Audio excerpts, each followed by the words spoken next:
नमस्ते दोस्तों। और शुरू करने से पहले एक छोटी सी रिक्वेस्ट है। अगर आपको ये ऑडियो बुक पसंद आए तो सब्सक्राइब बटन दबा देना। बिल्कुल फ्री है आपके लिए, लेकिन मेरे लिए मोटिवेशन का एक बड़ा सोर्स है। जैसे चाय बिना अदरक के अधूरी है, वैसे ही ये जर्नी आपके सपोर्ट के बिना अधूरी है। तो एक छोटी सी क्लिक से मुझे ये फील कराओ कि मैं सही डायरेक्शन में जा रहा हूं। अब चलिए शुरू करते हैं। Chapter 1, don't try. एक आदमी था, चार्ल्स बुकाउस्की। पूरा टाइम दारू, गैम्बल और आशिकी में उलझा रहता था। आधा जिंदगी गरीबी में गुजारी, डिप्रेशन में डूबा रहता था। लेकिन फिर भी आज दुनिया उसे एक बड़ा राइटर मानती है, और उसकी कबर पर लिखा है सिर्फ 2 शब्द, डोंट ट्राई। सुनने में अजीब लगता है ना, जैसे कि बुखार हो और डॉक्टर बोले दवा मत लो। लेकिन बुकॉस्की का मतलब कुछ और था। उसने समझ लिया था कि जिंदगी में सबसे बड़ा बोझ है वो चीज बनने की कोशिश जो हम वैसे भी नहीं बन सकते। उसने अपनी जिंदगी को रॉ और असली तरीके से लिखा, और वही ऑनेस्टी उसकी स्ट्रेंथ बन गई। अब एक पैराडॉक्स समझिए। जब हम खुश रहने की ज्यादा कोशिश करते हैं, तब और ज्यादा नेगेटिव फील करते हैं। साइकोलॉजिस्ट इसे बैकवर्ड्स लॉ कहते हैं। जैसे एग्जाम से पहले आप 100 बार बोलते हो मैं फेल नहीं होऊंगा, लेकिन अंदर से डर और बढ़ जाता है। सोचो, कभी आपने मिरर के सामने खड़े होकर बोला मैं कॉन्फिडेंट हूं, मैं स्ट्रांग हूं, और अंदर से लग रहा था कि ये सब बकवास है। या फिर इंस्टाग्राम स्क्रॉल करते वक्त सबके गोवा ट्रिप और लग्जरी कार्स देख के आपने सोचा मेरी लाइफ इतनी बोरिंग क्यों है। यही है बैकवर्ड्स लॉ। जितना ज्यादा चेज करोगे उतना ही दूर चली जाएगी खुशी। एक इंडियन एग्जाम्पल लो। हर शादी सीजन में एक दोस्त तो हमेशा कहता है अगली बार मेरी ही शादी होगी। सब हंस देते हैं, लेकिन वो अपने ऊपर इतना प्रेशर डाल देता है कि ना एंजॉय कर पाता है ना रिलैक्स। और जब तक वो शादी करता है तब तक जिंदगी की असली मस्ती मिस कर चुका होता है। यहां एक फनी फैक्ट सुनो। छोटे कुत्ते हमेशा ज्यादा भौंकते हैं। मतलब जिसके अंदर सबसे कम कॉन्फिडेंस होता है वही सबसे ज्यादा शो ऑफ करता है। आपने तो देखा ही होगा, ऑफिस में वो एक आदमी जो हमेशा बोलता है मैं बिना प्रेजेंटेशन के क्लाइंट मना सकता हूं, और असली मीटिंग में चाय गिराता है लैपटॉप पर। चलिए, अब एक छोटा सा एक्सरसाइज करते हैं। आप सोचो, आप अपनी जिंदगी में अभी क्या चेज कर रहे हो जो आपको अंदर से मिजरेबल बना रहा है। एक ड्रीम बॉडी, बॉस की तारीफ, या सोशल मीडिया पर लाइक्स। उस चीज को याद करो और इमेजिन करो कि अगर आपने उसके पीछे भागना बंद कर दिया तो कैसा लगेगा। शायद पहले अजीब लगे, लेकिन धीरे धीरे एक रिलीफ भी आएगा। एक कहानी सुनाता हूं। मेरे एक दोस्त ने सालों तक प्रमोशन के पीछे भाग लिया। लेट नाइट्स, नो हॉलीडेज, सिर्फ काम और काम। फाइनली जब उसे कॉर्नर ऑफिस मिला, उसने कहा ये तो और खाली लग रहा है। उसने पूरी जिंदगी गलत सवाल पूछा, मैं सक्सेसफुल कैसे दिखूं, जबकि उसे ये पूछना चाहिए था कि मैं अपनी एनर्जी कहां इन्वेस्ट करना चाहता हूं। बुकॉस्की का डोंट ट्राई इसका मतलब ये नहीं है कि कुछ मत करो। मतलब ये है कि गलत चीजों के लिए अपनी जान मत मारो। समझो कि कौन से स्ट्रगल्स वर्थ हैं और कौन से बस सामाजिक प्रेशर। आपके लिए एक सजेशन है, 3 चीजें लिखो जो तुम चेस कर रहे हो, पैसे, प्यार या रेपुटेशन। फिर अपने आप से पूछो क्या मैं ये अपनी मर्जी से कर रहा हूं या इसलिए क्योंकि सोसाइटी बोलती है कि ये इंपॉर्टेंट है। अगर आंसर दूसरा है तो शायद छोड़ने का टाइम आ गया है। और ये रही आज की चैलेंज। अगले 24 घंटे के लिए एक चीज जिसके लिए आप यूजुअली टेंशन लेते हो उसे इग्नोर करो, जैसे बॉस के अननेसेसरी नखरे या रिलेटिव्स का शादी प्रेशर। देखो क्या होता है। 99% चांस है कुछ बुरा नहीं होगा, लेकिन आपको हल्का जरूर फील होगा। सच ये है कि आपके पास जिंदगी में लिमिटेड एफ्स हैं, जैसे मोबाइल रिचार्ज प्लान की लिमिटेड डेटा। अगर आप उस डेटा को रैंडम मीम्स पर वेस्ट करते रहोगे तो असली इंपॉर्टेंट कॉल्स ड्रॉप हो जाएंगे। अपने एफ्स उन चीजों के लिए बचा के रखो जो सच्ची में इंपॉर्टेंट हैं। अपनी हेल्थ, अपने लोग, अपना पर्पस। और अब एक क्लिफ हैंगर, अगर डोंट ट्राई सच है तो फिर असली हैप्पीनेस आती कहां से है। नेक्स्ट चैप्टर में हम जानेंगे कि खुशी खुद एक प्रॉब्लम क्यों है। Chapter 2, happiness is a problem. एक कहानी से शुरू करते हैं। एक राजा था जिसका एक बेटा था। राजा को लगा कि अगर मैं अपने बेटे को दुख, तकलीफ, प्रॉब्लम से दूर रखूं तो वो हमेशा खुश रहेगा। इसीलिए उसने उस लड़के को एक पैलेस के अंदर बंद कर दिया। ना दुख दिखाया, ना बीमारी, ना स्ट्रगल। सिर्फ कंफर्ट, सिर्फ लग्जरी, सिर्फ entertainment. Sounds like paradise, right? लेकिन रिजल्ट क्या हुआ? वो लड़का अंदर ही अंदर मिजरेबल हो गया। उसे लगा जिंदगी में मीनिंग ही नहीं है। जब वो पैलेस से भागकर बाहर निकला और असली दुनिया देखी, दर्द, बीमारी, मौत, तब उसकी आंखें खुल गई। वो लड़का आगे चलकर बुद्धा बना और उसने सबको समझाया, जिंदगी सफरिंग है। अब आप सोच रहे होगे, भाई क्या डिप्रेसिंग बात कर रहे हो, ये सेल्फ हेल्प है या दर्द का डोज? लेकिन थोड़ा रुक जाओ, ये समझना जरूरी है। देखो, हम सब अपनी लाइफ को एक मैथ प्रॉब्लम समझ लेते हैं। अगर मैं ये पैसे कमा लूं तो खुश हो जाऊंगा, अगर मैं सिक्स पैक बना लूं तो खुश हो जाऊंगा, अगर शादी हो गई तो खुश हो जाऊंगा। लेकिन असली सच ये है कि खुशी एक परमानेंट स्टेट नहीं है। ये कोई ट्रॉफी नहीं जो जीत कर अलमारी में रख लो और जिंदगी भर एंजॉय करो। सोचो, लाइफ को एक वैकामोल गेम समझो, वही जो मेला में होता है। एक प्रॉब्लम सॉल्व करोगे, दूसरी पॉपअप हो जाएगी। शादी हो गई, अब सास बहू के छोटे मोटे इश्यूज आएंगे। जॉब मिल गई, अब बॉस के डेडलाइंस और इंक्रीमेंट्स की टेंशन शुरू होगी। घर खरीद लिया, अब ईएमआई का लोड शुरू। लॉटरी जीत गए तो वाह, अब नया प्रॉब्लम। डजन्स ऑफ रिश्तेदार जो आपको कभी फोन नहीं करते थे, सडनली सबको याद आता है कि बेटा थोड़ा पैसा उधार दे दो। ये एक अजीब ट्रूथ है, प्रॉब्लम्स खत्म नहीं होते हैं, बस अपग्रेड होते हैं। अब एक फनी फैक्ट सुनो। वॉरेन बफेट जैसा बिलियनेयर और रोड के किनारे चाय बेचने वाला, दोनों के अपने अपने पैसे के प्रॉब्लम्स हैं। फर्क बस इतना है, बफेट के प्रॉब्लम्स बिलियंस के होते हैं और चाय वाले के स्पेयर चेंज के। मतलब प्रॉब्लम फ्री लाइफ कोई नहीं जीता, सब बस अपने अपने लेवल के स्ट्रगल फेस करते हैं। चलो, अब एक एक्सरसाइज करो। सोचो, आपकी लाइफ में अभी कौन सा प्रॉब्लम आप इंजॉय कर रहे हो। हाँ, मैंने इंजॉय कहा। जैसे जिम जाना एक प्रॉब्लम है, थोड़ा दर्द होता है, लेकिन लोग करते हैं क्योंकि उस दर्द में एक सेटिस्फैक्शन है। या एक माँ रात भर अपने बच्चे को सुला नहीं पाती, लेकिन फिर भी उस स्ट्रगल में एक मीनिंग है। सोचो, आपका कौन सा स्ट्रगल आपको अंदर से एक सेंस ऑफ पर्पस देता है। अगर आपको आंसर मिल गया, समझ लो वही आपका ग्रोथ का रास्ता है।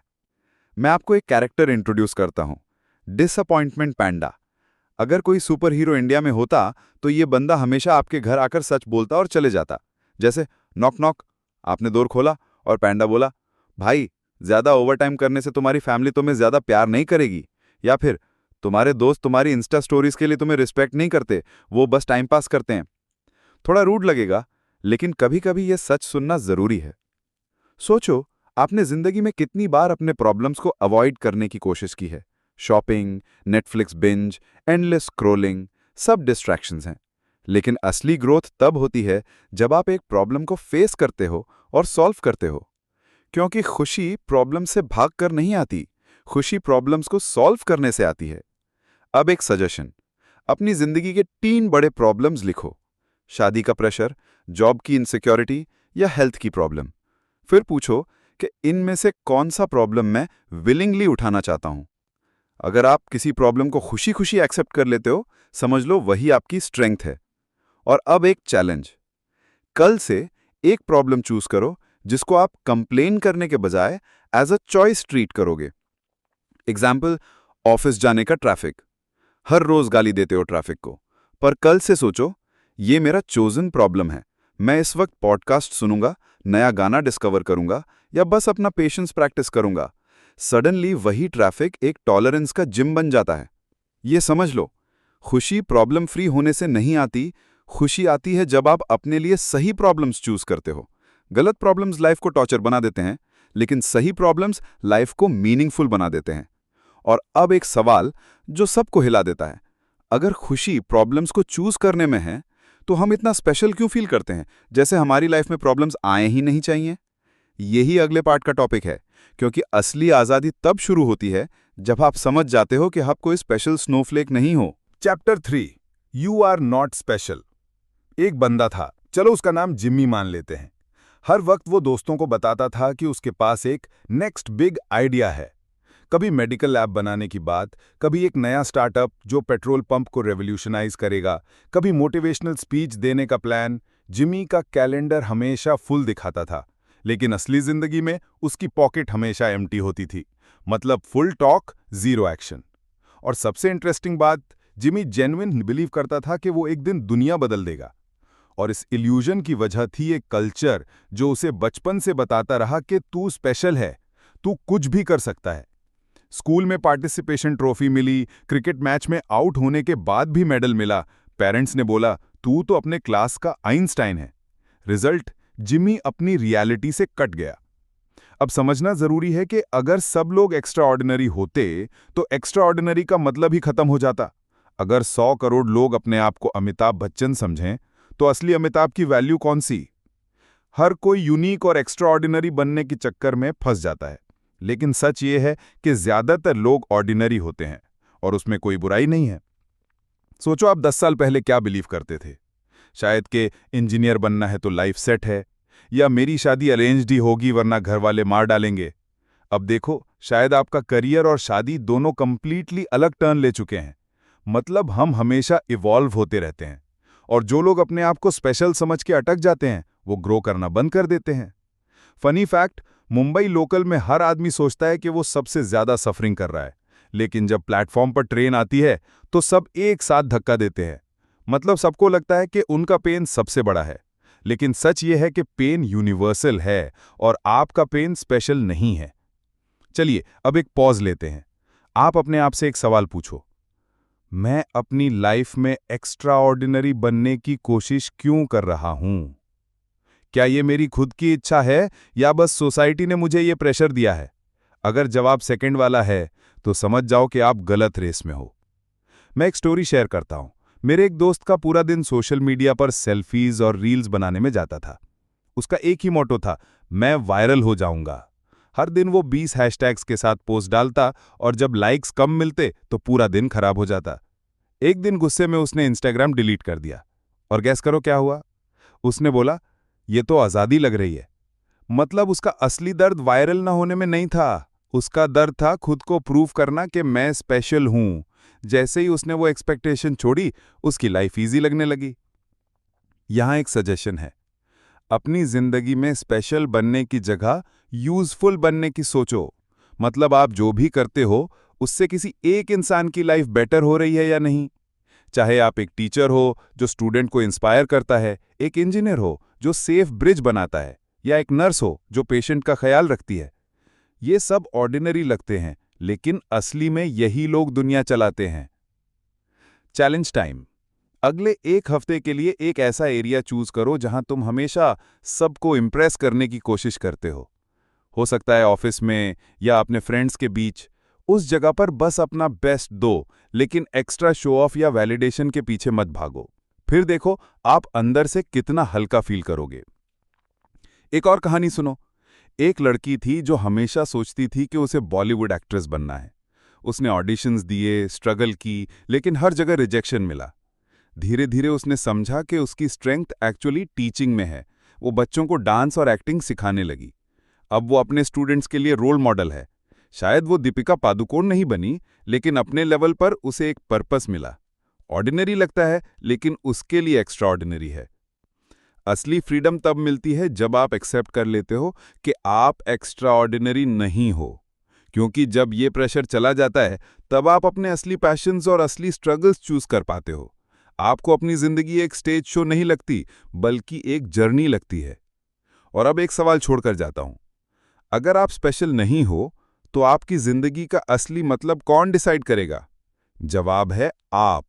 और अगले पार्ट में हम देखेंगे कि वैल्यूज और सफरिंग के बीच क्या कनेक्शन है। Chapter 4 the value of suffering. जिंदगी में एक फैक्ट है जो सबको एक्सेप्ट करना ही पड़ेगा, पेन अवॉइड नहीं हो सकता। हर किसी के लाइफ में स्ट्रगल होती है, बस फर्क इतना है कि किस टाइप की स्ट्रगल हम चूज करते हैं। एक ऑनियन सोचो, बाहर का लेयर है जो हम दुनिया को दिखाते हैं, हमारा जॉब टाइटल, हमारी इंस्टाग्राम स्टोरीज, हमारा सक्सेस। थोड़ा अंदर जाओ तो इमोशंस और थॉट्स मिलते हैं, और सबसे अंदर वो लेयर होती है जो सबसे इंपॉर्टेंट होती है, वैल्यूज। लेकिन प्रॉब्लम यह है कि हम ज्यादातर अपना टाइम बाहर वाले लेयर पॉलिश करने में लगा देते हैं। असली ग्रोथ तब होती है जब हम ऑनियन के अंदर घुसते हैं। और हाँ, इस प्रोसेस में आंसू आते हैं। एक एग्जाम्पल लो, सोचो किसी फिल्म स्टार की लाइफ बाहर से ग्लैमरस लगती है, red carpet, brand deals, fan following. लेकिन अंदर के लेयर देखो, sleepless nights, constant judgement, fake friends. मतलब उनके भी प्रॉब्लम्स होते हैं, बस उनके प्रॉब्लम्स अलग कैटेगरी के होते हैं। हर लेवल पे स्ट्रगल है। फनी फैक्ट, पैसे से खुशी मिलती है, पर सिर्फ एक लिमिट तक। रिसर्च कहती है कि जब तक आपकी बेसिक नीड्स कवर नहीं होती, खाना, घर, सेफ्टी, तब तक पैसा हैप्पीनेस लाता है। उसके बाद पैसा सिर्फ नए प्रॉब्लम्स लाता है। एग्जाम्पल, बड़ा घर लिया तो अब बड़ा इलेक्ट्रिसिटी बिल आएगा। लग्जरी कार ली तो मेंटेनेंस का दर्द शुरू। मतलब पैसा स्ट्रगल्स खत्म नहीं करता, बस उनकी क्वालिटी बदल देता है। चलो थोड़ा पॉज लेते हैं। सोचो अपने लाइफ का एक पेनफुल मोमेंट जो आपको सबसे ज्यादा याद है। शायद एक ब्रेकअप, एक बड़ा एग्जाम फेल या एक जॉब रिजेक्शन। अब ऑनेस्टली बताओ, क्या उस एक्सपीरियंस ने आपको कुछ सिखाया? शायद पेशेंस, रिजिलियंस या सेल्फ रिस्पेक्ट। वही लेसन आपको स्ट्रांग बनाता है। मतलब पेन अपना काम करता है, वो आपको ग्रो कराता है। एक सजेशन है, अपने प्रॉब्लम्स को दुश्मन मत समझो, उन्हें टूल्स की तरह देखो जो आपको शेप करते हैं। जिस टाइप का दर्द तुम चूज करते हो वही तुम्हारी आइडेंटिटी बनाता है। जिम के सोर मसल्स एक तरह का दर्द है, लेकिन वो तुम्हें स्ट्रांग बनाता है। रिलेशनशिप के आर्ग्यूमेंट्स एक तरह का दर्द है, लेकिन वो तुम्हें एम्पैथी सिखाता है। मतलब दर्द से भागोगे तो जिंदगी बस हॉलो लगती है। अब एक छोटा सा चैलेंज, आज रात को अपने टॉप 3 वैल्यूज लिखो। वो चीजें जो तुम्हें लगता है सबसे ज्यादा मैटर करती हैं, जैसे ऑनेस्टी, फैमिली, करियर ग्रोथ। फिर एक वैल्यू के सामने लिखो, क्या मैं इस वैल्यू के लिए सफर करने रेडी हूं? अगर आंसर हाँ है तो ग्रेट, अगर नहीं तो शायद वो तुम्हारा असली वैल्यू नहीं है, बस एक बोरोड आइडिया है जो तुमने सोसाइटी से कॉपी किया है। एक स्टोरी सुनो।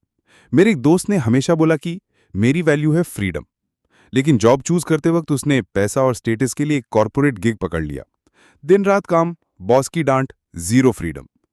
3 साल बाद उसने रियलाइज किया कि उसकी वैल्यूज और उसके एक्शंस मैच ही नहीं कर रहे थे। तब उसने अपना करियर पिवट किया।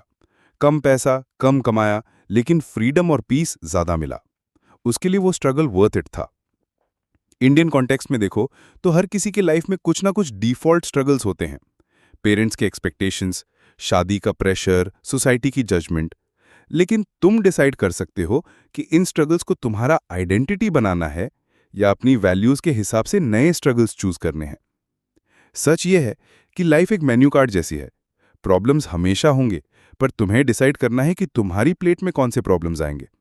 जो प्रॉब्लम्स तुम विलिंगली उठाते हो वही तुम्हें मीनिंग देते हैं, और वहीं से तुम्हारी खुशी आती है। और अब एक थॉट छोड़ के जाता हूं। हर दिन तुम चॉइसेस ले रहे हो, चाहे कॉन्शियसली या अनकॉन्शियसली। तुम किस प्रॉब्लम के लिए रेडी हो ये तुम डिसाइड करते हो। अगला पार्ट इसी बारे में होगा कि तुम हमेशा चूज कर रहे हो, चाहे तुम्हें पता हो या ना हो।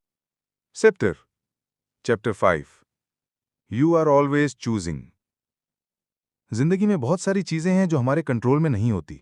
बर्थ कहाँ होगा, पेरेंट्स कैसे होंगे, हेल्थ में जेनेटिक्स क्या लाएंगे, ये सब हमने चूज नहीं किया। लेकिन एक चीज जो हमेशा हमारे कंट्रोल में होती है वो है हमारा रिस्पॉन्स। मतलब जो भी हो रहा है उसे डील कैसे करना है, ये हमेशा हमारा चॉइस है। सोचो एक एग्जाम्पल। एक बंदा अपनी नौकरी खो देता है क्योंकि कंपनी डाउनसाइजिंग कर रही थी। उसकी गलती नहीं थी, लेकिन अब उसके पास 2 चॉइसेस हैं। या तो वो रोज कंप्लेन करे कि सिस्टम करप्ट है, मेरे साथ इनजस्टिस हुआ, या फिर एक्सेप्ट करे और अगला स्टेप सोचे। फॉल्ट उसका नहीं था, लेकिन रिस्पॉन्सिबिलिटी उसकी है। यही मैच्योरिटी है।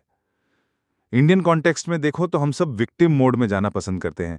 चाय पे चर्चा में हमेशा कोई ना कोई बोलता है, देश तो बिगड़ गया है, करप्शन ने सब खत्म कर दिया। लेकिन अगर आप उससे पूछो कि भाई तुमने कभी वोट दिया, तो जवाब होता है, अरे यार लाइन बहुत लंबी होती है। मतलब ब्लेम करना ईजी है, रिस्पॉन्सिबिलिटी लेना हार्ड है। ये एक साइकोलॉजिकल फैलेसी है, रिस्पॉन्सिबिलिटी फॉल्ट फैलेसी। मतलब फॉल्ट और रिस्पॉन्सिबिलिटी अलग चीजें हैं। एग्जाम्पल, अगर एक बेबी किसी के डोरस्टेप पर छोड़ दिया जाता है, वो उस घरवाले की गलती नहीं है, लेकिन अब बेबी वहां है तो उसकी रिस्पॉन्सिबिलिटी बन जाती है कि उसे सेफ रखे। जिंदगी भी ऐसे ही है। तुम्हारी गलती नहीं है कि तुम्हारा बॉस टॉक्सिक है, लेकिन तुम्हारी रिस्पॉन्सिबिलिटी है कि तुम अपनी बाउंड्रीज सेट करो या नई जगह ढूंढो। अब एक पॉज लो, खुद से बोलो, मैं हर सिचुएशन का मालिक नहीं हूं, लेकिन मैं अपनी चॉइस का मालिक हूं। यह सिंपल लाइन तुम्हारी सोच को पावर दे देती है। एक स्टोरी सुनो। मेरे एक दोस्त को एंजाइटी का प्रॉब्लम था जो उसके जीन्स से लिंक था। उसने पहले बोला, मेरी गलती नहीं है, मैं हेल्पलेस हूं। लेकिन जब उसने एक्सेप्ट किया कि हाँ, फॉल्ट मेरा नहीं है, पर रेस्पॉन्सिबिलिटी मेरी है कि मैं थेरेपी जाऊं, एक्सरसाइज करूं, अपना लाइफस्टाइल इंप्रूव करूं, तब उसकी लाइफ बेटर होने लगी। गलती और रेस्पॉन्सिबिलिटी को अलग ट्रीट करना उसके लिए गेम चेंजर था। फनी फैक्ट, हम इंडियंस एक्सक्यूजेस देने में नंबर 1 है। ट्रैफिक था, नेटवर्क स्लो था, सिस्टम हैंग हो गया, सब एक्सक्यूजेस एकदम रेडी होते हैं।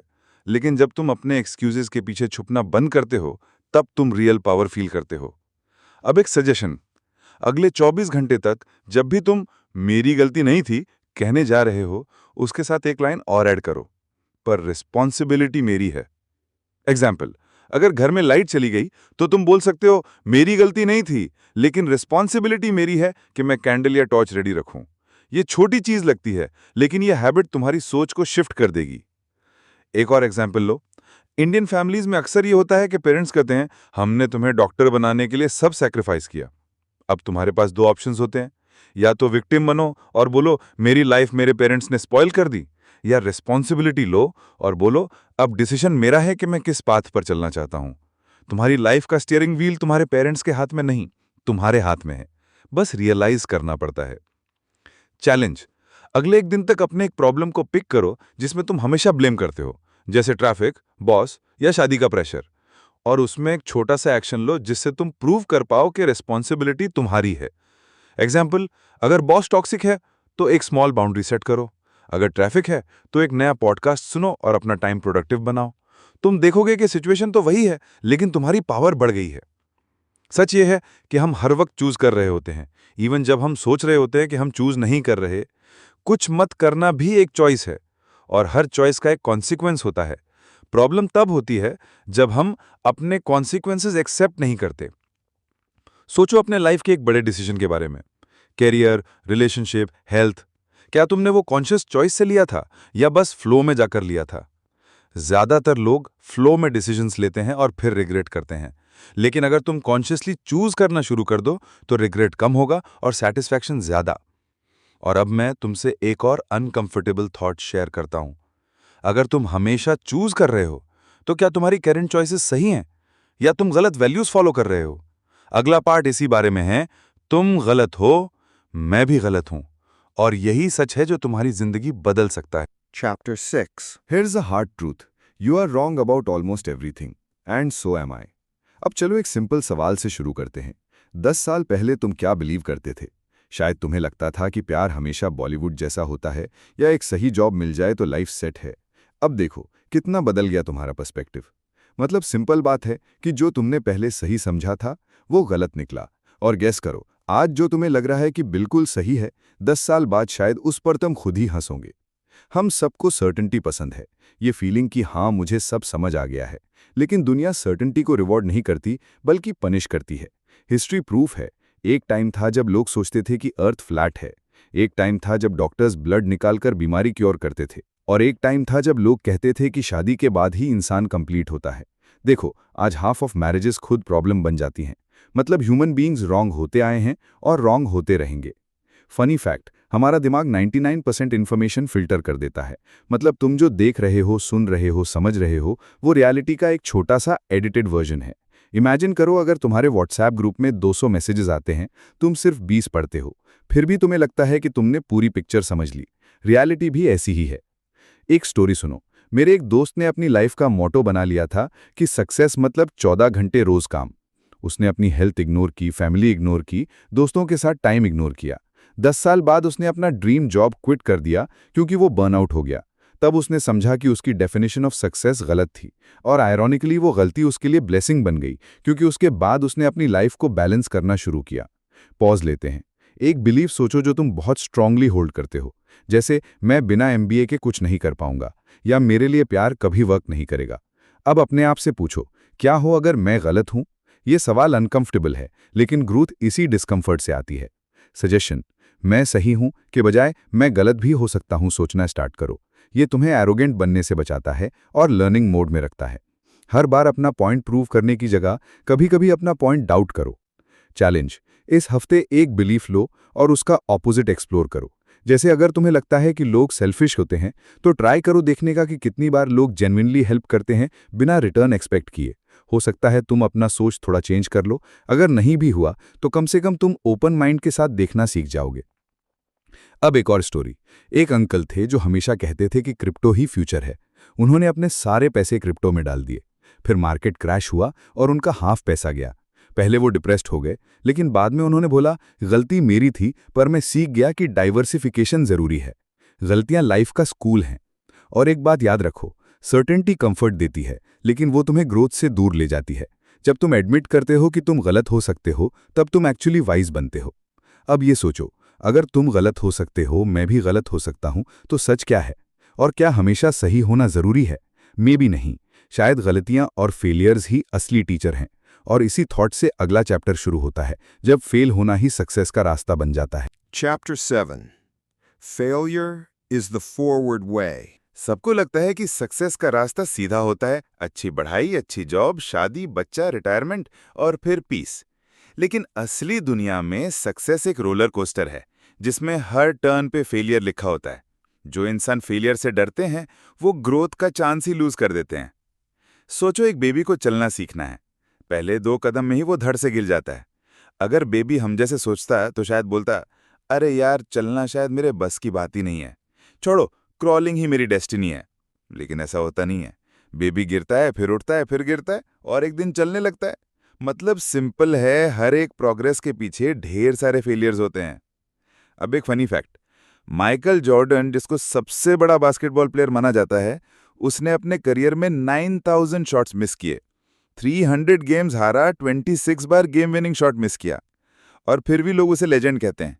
क्यों? क्योंकि उसने फेल होके भी खेलना छोड़ा नहीं। एक स्टोरी अपने इंडियन कॉन्टेक्स्ट से। एक लड़का था जो आईआईटी के एंट्रेंस एग्जाम के लिए 2 साल प्रिपेयर करता रहा। फर्स्ट अटेम्प्ट में फेल, सेकेंड अटेम्प्ट में भी रैंक नहीं आई। उसके घर वाले, रिलेटिव सब ने बोला तू यूजलेस है। लेकिन उसने अपना फोकस शिफ्ट किया और डिजाइन फील्ड ज्वाइन की। आज वो एक सक्सेसफुल यूएक्स डिजाइनर है, अपना स्टार्टअप चलाता है। अगर वो अपने फेलियर्स को एंड मान लेता तो शायद अपना पोटेंशियल कभी समझ ही नहीं पाता। पॉज लेते हैं। तुम अपने एक फेलियर के बारे में सोचो जो तुम्हें सबसे ज्यादा चुभा हो। ब्रेकअप, जॉब इंटरव्यू, एक बिजनेस आइडिया जो नहीं चला। अब अपने आप से पूछो, उस एक्सपीरियंस ने तुम्हें क्या सिखाया? Patience, risk taking, self respect? Failures हमेशा कुछ ना कुछ सिखाते हैं, बस हम नोटिस नहीं करते। यहां एक सजेशन, फेल को एक एनिमी मत समझो, फेल को एक प्रोसेस समझो। जैसे क्रिकेट में प्रैक्टिस करते हो, नेट प्रैक्टिस में बॉल मिस करना फेल नहीं, लर्निंग है। वैसे ही लाइफ के हर मिस एक स्टेप है इंप्रूवमेंट का। एक चैलेंज, अगले हफ्ते एक ऐसा काम ट्राई करो जिसमें फेल होने का चांस हाई है। हो सकता है एक प्रेजेंटेशन के लिए वॉलंटियर करना, एक डिफिकल्ट डिश कुक करना या एक स्ट्रेंजर से बात करना। पॉइंट ये नहीं है कि तुम सक्सेसफुल हो, पॉइंट ये है कि तुम फेल होके भी सीखो।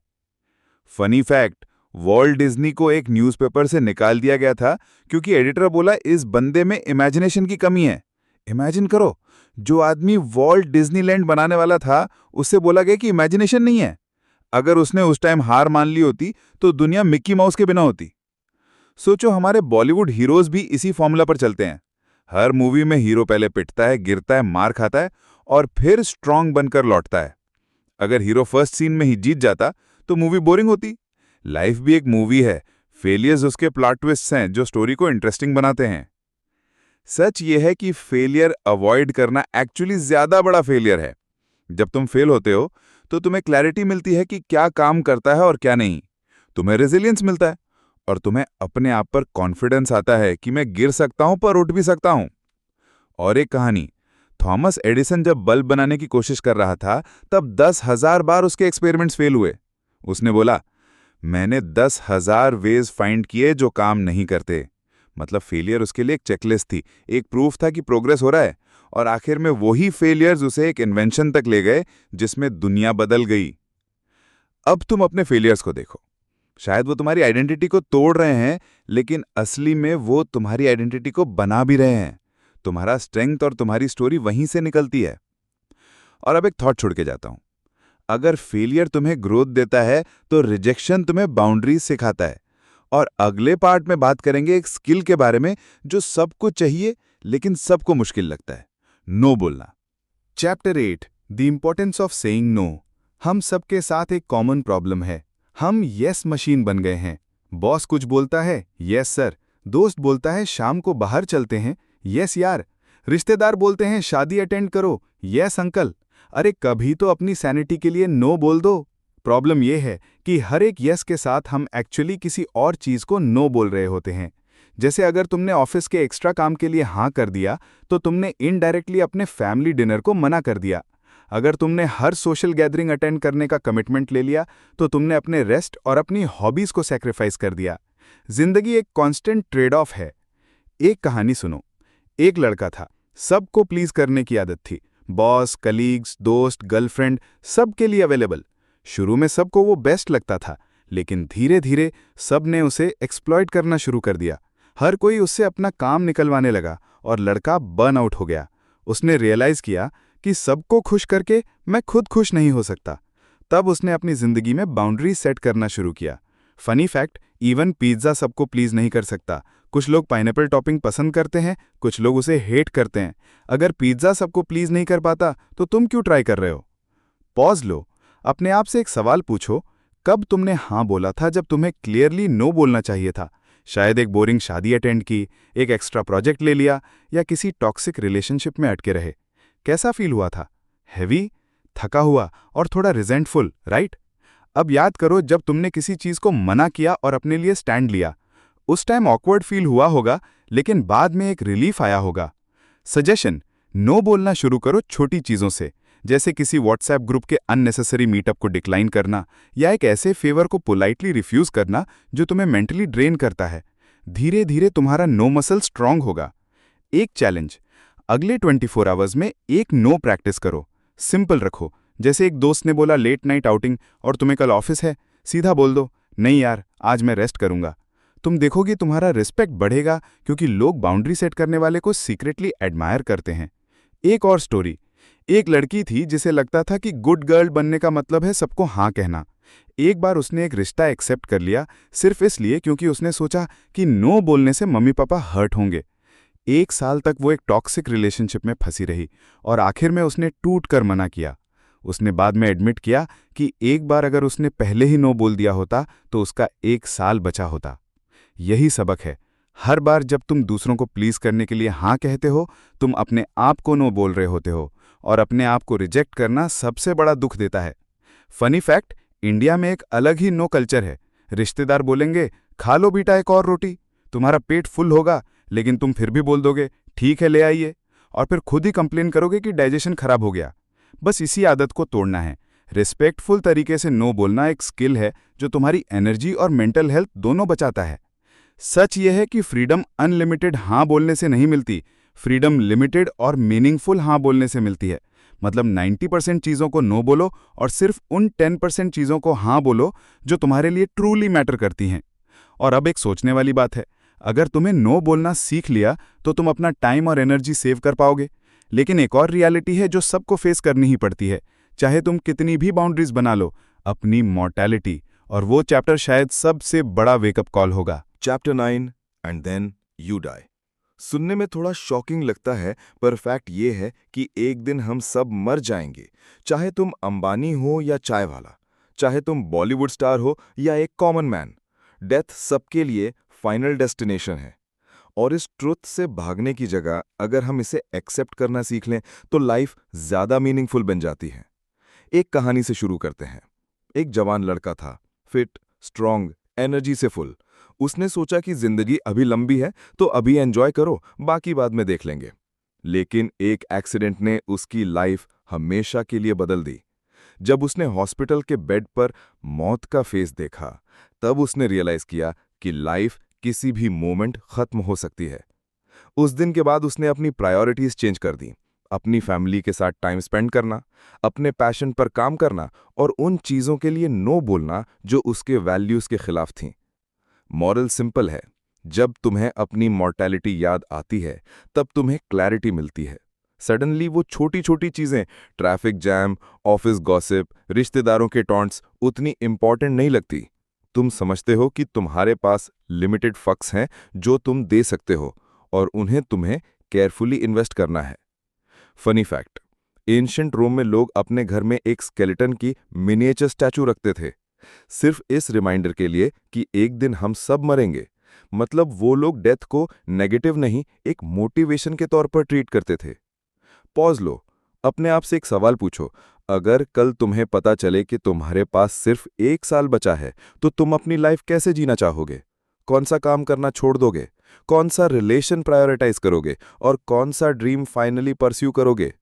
ये थॉट एक्सपेरिमेंट तुम्हारी वैल्यूज क्रिस्टल क्लियर कर देता है। एक सजेशन, अपनी डेली लाइफ में एक डेथ रिमाइंडर रखो। जैसे एक छोटी लाइन लिखो अपनी डायरी या फोन वॉलपेपर पर, मैं हमेशा जिंदा नहीं रहूंगा। ये डार्क लगता है, पर तुम देखोगे कि तुम्हारी डिसीजंस और ज्यादा ऑनेस्ट और मीनिंगफुल हो जाएंगे। एक चैलेंज, आज रात एक लेटर लिखो जैसे तुम्हारे पास सिर्फ एक दिन बचा है। उसमें लिखो तुम किसको थैंक्स बोलना चाहते हो, किसको माफ करना चाहते हो, और क्या एक काम है जो तुम अभी स्टार्ट करोगे।